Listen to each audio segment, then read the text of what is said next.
So hello guys, welcome to my YouTube channel IR tricks. तो आज मैं आपके लिए लेकर आया हूँ सोशल कंस्ट्रक्टिविज़म, और ये आईआर की एक बहुत ही इम्पोर्टेंट थ्योरी है।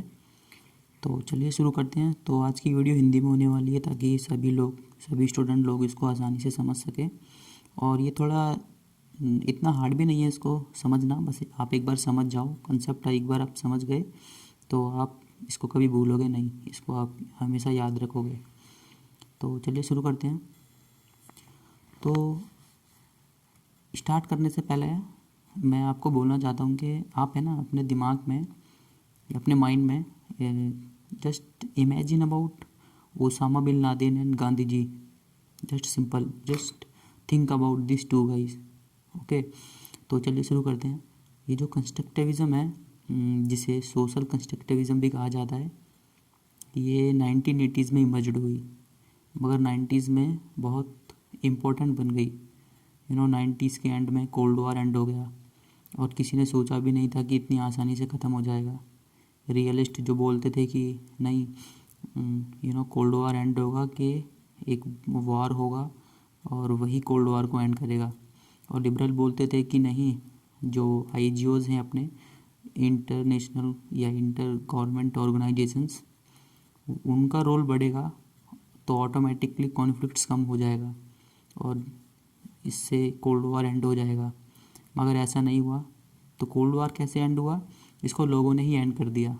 मतलब जब यूएसएसआर में, अब तब तो यूएसएसआर था, अब तो रसिया है, जब ये क्या बोलते हैं, रसिया का जो प्रेसिडेंट थे उस टाइम, मिखाइल गोर्बाचेव, उन्होंने ये पेरेस्ट्रोइका और ग्लास नोट्स जैसी पॉलिसीज़ इम्प्लीमेंट की। लोगों को राइट मिलने लग गए, फंडामेंटल राइट्स, और इकोनॉमी लिबरल हो गई। तो लोगों ने सोचा कि अब तो कोल्ड वॉर एंड हो गया, तो लोगों ने मान लिया कि हाँ कोल्ड वॉर एंड हो गया।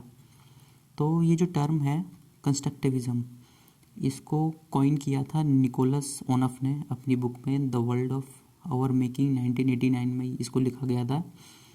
तो ये जो, जैसा कि नाम से ही पता लग रहा है कि सोशली कंस्ट्रक्ट, मतलब जो रियलिटी होती है ना वो सोशली कंस्ट्रक्ट होती है। ये कंस्ट्रक्टिविज़म का एक बहुत ही मेन पॉइंट है, फंडामेंटल पॉइंट जिसको बोलते हैं ना, स्टार्टिंग पॉइंट यही है कि जो कुछ भी चीज़ है ना, जो भी है हमारे आसपास, वो सब सोशली कंस्ट्रक्ट की गई हुई है। जैसे नाम से ही पता लग रहा है कंस्ट्रक्टिविज़म, मतलब कि इसको बनाया गया है। अब जैसे एनार्की है, अब जैसे रियलिस्ट बोलते हैं कि एनार्की है, इंटरनेशनल सिस्टम एनार्की है। एनार्की का मतलब क्या है? क्या हम देख सकते हैं एनार्की को? नहीं देख सकते। This is just imagination. हमने मान लिया कि एनार्की है। और बैलेंस ऑफ पावर है, दो नेशंस के बीच में बैलेंस ऑफ पावर है। क्या हमने देखा है कभी कि हाँ भाई कुछ है बैलेंस ऑफ पावर, कुछ दिखता है बैलेंस ऑफ पावर? कुछ नहीं है। ये जस्ट कंसेप्ट है, हमने मान लिया कि बैलेंस ऑफ पावर है, एनार्की है। तो ये सब सोशली कंस्ट्रक्ट की गई हुई है, मतलब ये किसी के द्वारा या नेचुरल द्वारा दिया गया नहीं है। नॉर इट्स नेचुरली मेड, ना ही इसको प्रकृति ने बनाया है और ना ही ये किसी के द्वारा दिया गया है। ये सब सोशली कंस्ट्रक्ट किया गया है। समझ रहे हो ना? मतलब इसको बनाया गया है, मतलब इसको मान लिया गया है। तो कंस्ट्रक्टिविज्म बोलता है कि जो सोशल और पॉलिटिकल जो वर्ल्ड है, it's not the part of nature. मतलब कि जो सोशल और पॉलिटिकल वर्ल्ड है ना, इसको भी बनाया गया है। ये कुछ भी नेचुरल गिवन नहीं है।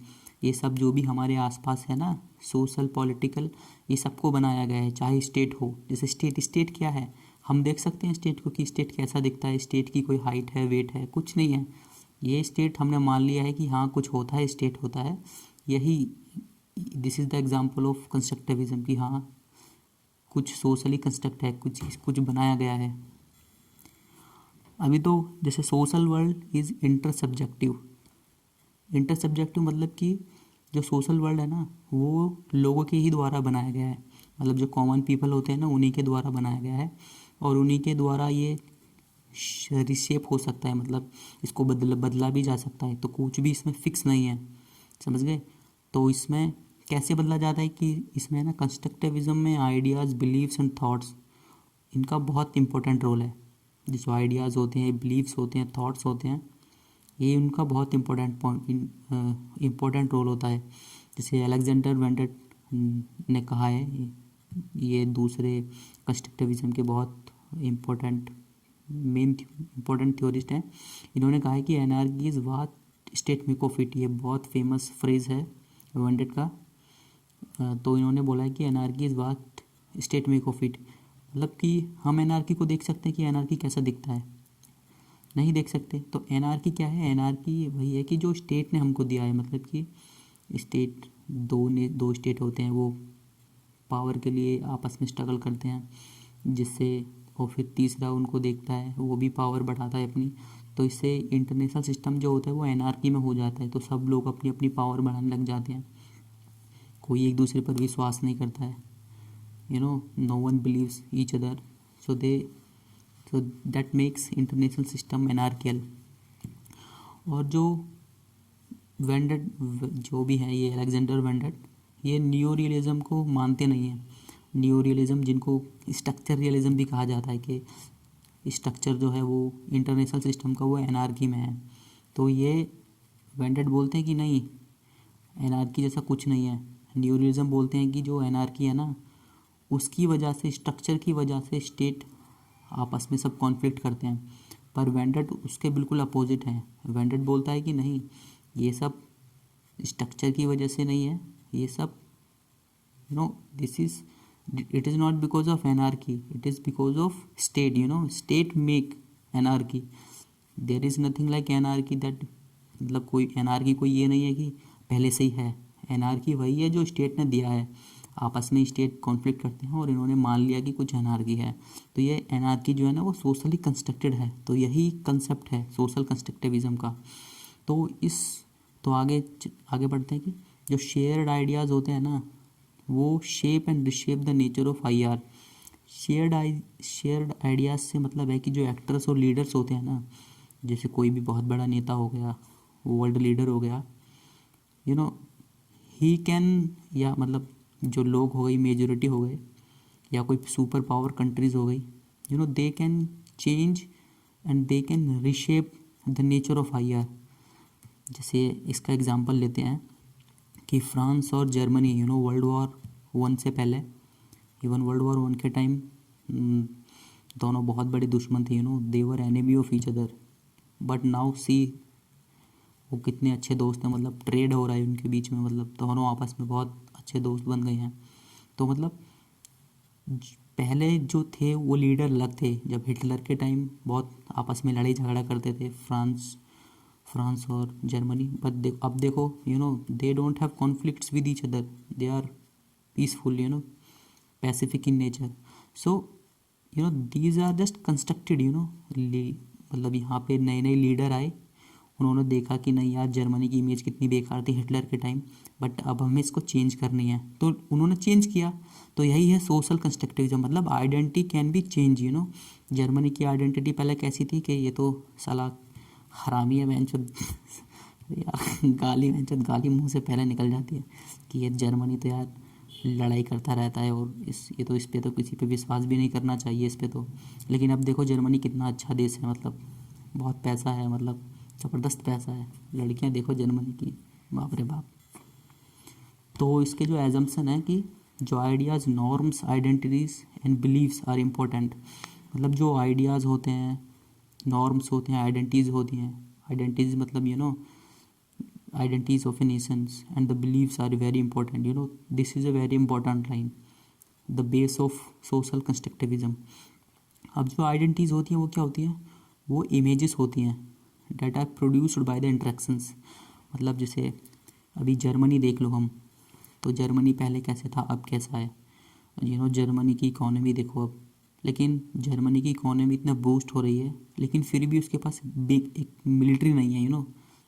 She doesn't have a big military because, क्योंकि they need to change their identity, उनको अपनी आइडेंटिटी चेंज करनी है। इसीलिए आइडेंटिटी चेंज होगी, तो आइडेंटिटी चेंज होगी, उसको कंस्ट्रक्टिविज्म भी बोला जाता है। कंस्ट्रक्टिविज्म मतलब you can make anything and you can shape anything, ठीक है ना। जो आइडिएशनल स्ट्रक्चर और ओवर मेटेरियल स्ट्रक्चर, अभी जैसे बोलते हैं कि कंस्ट्रक्टिविज्म जो फोकस करता है वो करता है आइडिएशनल स्ट्रक्चर, मतलब ideas, role of ideas and norms over material structure. जैसे मान लो मेटेरियल मतलब जैसे मान लो न्यूक्लियर वेपन्स, अब जैसे मान लो कि जो यूएस है, ब्रिटेन के पास बहुत न्यूक्लियर है, लेकिन मान लो कि 500 न्यूक्लियर वेपन है ब्रिटेन के पास, मगर नॉर्थ कोरिया के पास है 5 या 50, मान लो 50 मान लो। मगर यूएस ब्रिटेन को दोस्त के तरीके से देखेगा और कोरिया को एज ए एनिमी देखेगा। तो वो क्यों देखेगा? क्योंकि जो उनकी इमेज है ना नॉर्थ कोरिया की, वो यूएस के लिए वो वैसी ही है, वो मतलब कंस्ट्रक्ट हो गई है। यूएस उसको देखता है कि ये तो साला दुश्मन है, लेकिन उसके वेपन्स देखो बहुत कम है।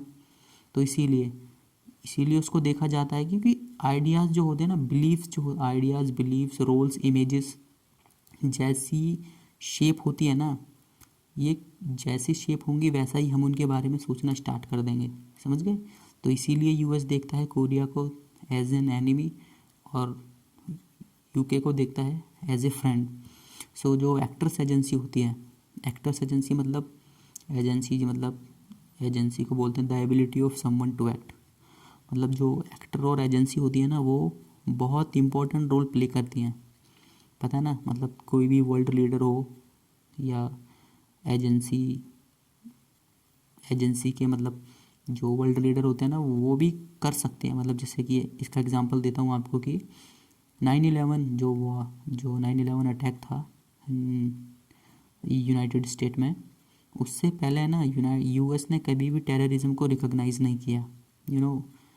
वो तो सोचते थे कि टेररिज्म जैसा तो कुछ है ही नहीं, टेररिज्म जैसी चीज़ तो कोई है ही नहीं।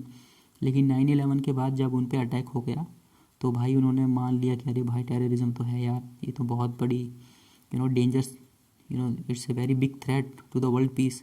सो they started intervene in Iraq, Iran, various place, Afghanistan, they started war on terror. तो मतलब उनको मिल गया कि हाँ भाई टेररिज्म तो है, तो उन्होंने मान लिया। मतलब पहले टेररिज्म था नहीं और अब है, तो दिस इज़ कंस्ट्रक्टिविज्म। मतलब उन्होंने टेररिज्म को थ्रेट बना दिया और वो उसको मतलब कुछ भी हो सकता है, वो एक कुछ भी everything is made, terrorism, what is terrorism, this is not given, not natural given, we didn't get this from nature, this is construct, and the state have multiple identities. Multiple identities मतलब ये नहीं है कि कोई state है और वो मतलब उसके अंदर मल्टीपल आइडेंटिटीज हैं, मतलब कि वो मतलब एक आदमी के अंदर बहुत सारी पर्सनैलिटीज़ हो गई है, ऐसा भी नहीं है। इसका मतलब है कि जो स्टेज की जो आइडेंटिटीज़ होती है ना, वो टाइम टू टाइम बदलती रहती है। They have a dynamic personality. जैसे मान लो कि एग्जांपल ले लो कि मैं एक मल्टीपल आइडेंटिटीज़ है मेरे पास। इसका मतलब ये नहीं है कि मेरे अंदर 10 लोगों की आत्मा एक साथ आ गई और वो टाइम टू टाइम बदलते रहते हैं, अनियन की तरह, अनियन मतलब अपरिचित की तरह, ऐसा भी नहीं है। डायनामिक पर्सनैलिटी का मतलब इसका मतलब है कि मेरी जो आज आइडेंटिटी है ना, कल मैं उसको बदल सकता हूँ, ठीक है ना? और जो कल है उसको मैं परसों बदल सकता हूँ। Best example Germany. अभी जर्मनी कितना हरामी देश था World War I के टाइम, World War II के टाइम, लेकिन अब देखो कितना अच्छा है। जापान देख लो, पहला साला कितना हरामी था, इम्पीरियल पावर था, सारे मंचूरिया चाहिए था उसको अब देखो बेचारा, अब उसको मंचूरियन भी नहीं चाहिए, कितना अच्छा देश हो गया। तो ये जो now you got the concept ना। कंस्ट्रक्टिविज्म क्या है? कंस्ट्रक्टिविज्म मतलब कि जो इशू हमारे आसपास है ना, उसको कंस्ट्रक्ट करना। स्टेट हो गया, एनार्की हो गया, बैलेंस ऑफ पावर हो गया, कुछ भी हो गया, सिक्योरिटी डायलेमा हो गया, ये इसको हम देख नहीं सकते, ये सब कंस्ट्रक्ट किया गया है। तो this is the main argument of constructivism. अभी आप लोगों को समझ आ गया होगा कि मैंने पहले क्यों बोला कि गांधी जी की और ओसामा बिन लादेन की एक अपने माइंड में इमेज रखो। क्योंकि हम गांधी जी को देखते हैं कि ये वर्ल्ड पीस के प्रमोटर हैं, ये अच्छे आदमी हैं, आइडियलिस्ट हैं, और हम देखते हैं कि लादेन एज ए टेररिस्ट। लेकिन ये हमारी थिंकिंग है, ये हमारा जो सोशली कंस्ट्रक्ट किया गया है, ठीक है ना? अभी जैसे ओसामा बिन लादेन हो सकता है कि किसी के लिए टेररिस्ट हो, मगर किसी के लिए हो सकता है कि फ्रीडम फाइटर हो, समझ गए ना? तो ऐसा होता है कि जो आइडेंटिटी जो होती है ना वो कंस्ट्रक्ट की जाती है और वो बदल भी सकते हैं उसको। आज जो है वो कल कुछ और होगा, उस कल के बाद कुछ और होगा। तो यही है सोशल कंस्ट्रक्टिविज्म। थैंक यू, मेरा 15 मिनट बर्बाद हो गया। अगर आपको समझ आया हो तो कृपया करके लाइक कमेंट शेयर, और वो क्या बोलते हैं उसको, अरे वो जो होती है लाल घंटी, हाँ वही, हाँ उसको प्लीज़ प्रेस कर देना, ठीक है, प्रेस मतलब क्लिक कर देना। Thank you.